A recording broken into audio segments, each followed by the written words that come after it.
Water capacity crisis in Waterloo Region is putting a pause on development.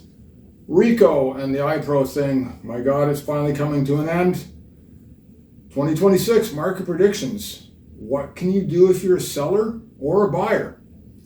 Lastly, going to talk about mortgages and how the banks qualify people. Anyways, going to get you started on these stories starting right now.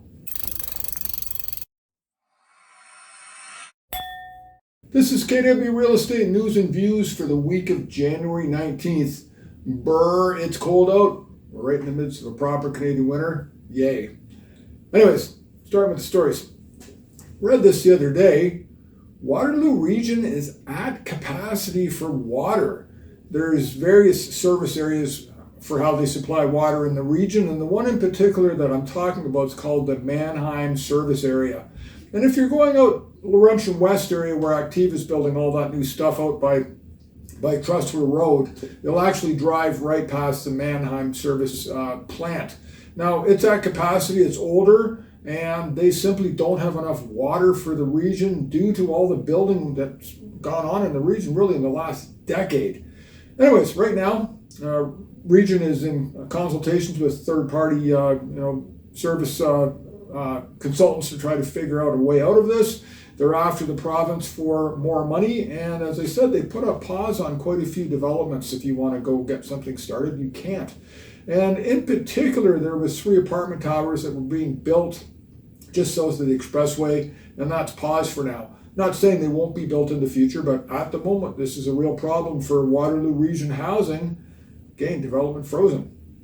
Next thing I want to talk about, IPRO. My God, I've brought this up again and again in videos. I guess it's a little bit personal because I hate seeing people get screwed out of hundreds of thousands of dollars in commissions. And that looked like for a while that was what was going to happen. The RECO insurance program for the IPRO fiasco, it's prorated and it was only paying out 50%. So, some top producing agents were owed an awful lot of money. And Doug Ford had said he's going to make good on the 100% of the commission owed. And that's exactly what's happened. So Minister Stephen Crawford, he's in charge of the housing thing, and his administrator, who actually took over RECO because RECO was being mismanaged. That guy's name is Jean LePage. They've come out today saying, hey, everybody's getting paid. This is amazing news. Anyways, RECO and the insurer, they're going after IPRO to try to get that commissions, all the money out of the bank that pay out the commissions. They're owed an awful lot of money. These guys have absconded over $10 million. OPP's investigating. Let's hope they do some criminal charges on these guys because they deserve it.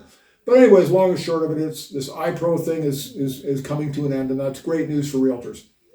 Next thing I want to talk to you about was the 2026 housing market. Now, I've been saying for the entire year that our market was slow, and I'm matching up actually with what several economists, RBC, BMO, TD, they've all said we're looking at a slow 2026 going forward. And their reasoning actually surprised me at least a little bit. I thought our immigration numbers were staying somewhat elevated going into 2026, but they're talking that our immigration numbers are now, because of people leaving, our immigration numbers going to 2026 are so low. It's still not positive, but they're low enough it's actually damaging the housing market recovery as far as prices going up, and it's a net negative on housing. So that's going on, coming up obviously in the next year. These kind of things don't change quickly.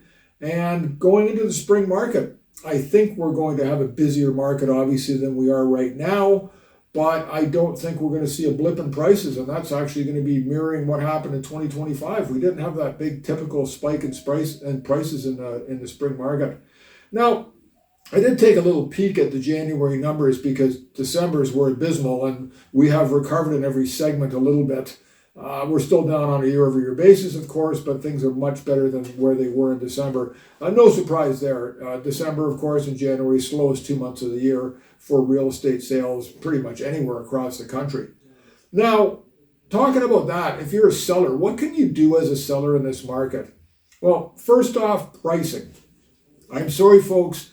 2021 and early 2022 are gone. The market is corrected. You have to be realistic to the realities of today's market and where prices are. If you overprice your property drastically, simply put, nobody's going to come and see it. Buyers are in the driver's seat. They're going to be in the driver's seat for the foreseeable future. You've got to take that into account. That means things like, little things that might be wrong with your house, with the front door, for example, the screen door. Fix those things. Fix, leaky taps. Fix whatever's wrong with your house. These small things that homeowners put up with, any buyer coming in, they're going to see it right away. That's just how it is. It's a new place, and they'll notice things that are wrong. So fix these small things. The place needs painting. Get it painted. Make it look good. If it doesn't look good, even after doing that, think about getting it staged. It makes a huge difference. Professional photography, professional videography, those really help as well. You need to make your property stand out. That's the long and short of it. Now, flipping that, buyers, what should you do in this market? Well, I normally say, January, February, December, these are opportune times to buy. I stand by that. That's absolutely true. The only thing I don't like about it is when I'm kicking around in the snow, looking around the foundations. If there's a lot of snow, it makes it super hard to see. I don't like that. That's the only downside. We got a cold winter with little snow. That's perfect. And I tell my buyers, come out in the wintertime. That's where you're going to find your deals. This year, 2026, I don't think there's that same sense of urgency because I don't think we're going to see a big blip in prices in the spring. If you're a buyer, though, you are going to be faced with other people competing for those properties. Even if prices don't go through the roof, you've still got to deal with other people, and you might miss out on the one you want. So now is a good time, snow aside. Lastly, I want to talk about what the banks do for your mortgage, how that whole thing happens, how they qualify you. It's not rocket science. It takes a pen and paper and a calculator. Me, it takes about 20 minutes. I'm just going to explain quickly how it works. Fundamentally, what the banks want is they want to know that you've got the ability to pay that monthly payment each month. That's all they're concerned about. It's not even really how big is the mortgage. They want to know, can you fork out, say, $3,000 a month consistently? That's their risk factor. So the banks use two ratios. They use one called the GDS and another called the TDS. GDS stands for gross debt service ratio. And when they're saying servicing a debt, that means paying the debt. And a typical gross debt service ratio is, say, 35%. And what that means is, if you make $100,000 gross before taxes, the bank will allow you $35,000 to pay your mortgage, to pay your property taxes, to pay your heating. And if it's a condo you're purchasing, you throw in half the condo fees for the year. So those four things, that's how they calculate the gross debt service ratio. In the end, all they're concerned with is, if you're forking out, say, $8,000 in taxes, for example, and let's say $2,000 for heating. Well, that's 10 there. So you'd have 25,000 that you could use to pay for your mortgage. So a little bit over $2,000 a month in this particular example. That's how they do it. Then they look at your interest rate, your amortization period, and that's how they get your hard number for you can borrow this much money. But it's based on that monthly payment.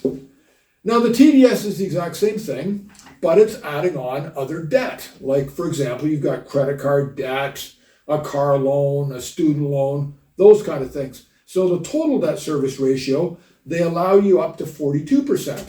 So this is going to be whatever your monthly debt payment is, your taxes on the purchase, half condo fees if you got them, your mortgage payment, and your heat. Anyways, that's it. That's simple. I've got all the calcs on my mortgage page. I've even got a mortgage calculator. I'll put links in for that so you can check it out yourself. And then, once you know what you can buy, what you can afford, go to my neighborhoods pages. I've got listings. I've got videos of the neighborhoods. I've got the schools, the grocery stores, things to do, commuting, maps. I've got everything. And you want to go buy a property? Give me a call. Anyways, that's all I got for you this week. Thanks so much for watching and have yourself an awesome day.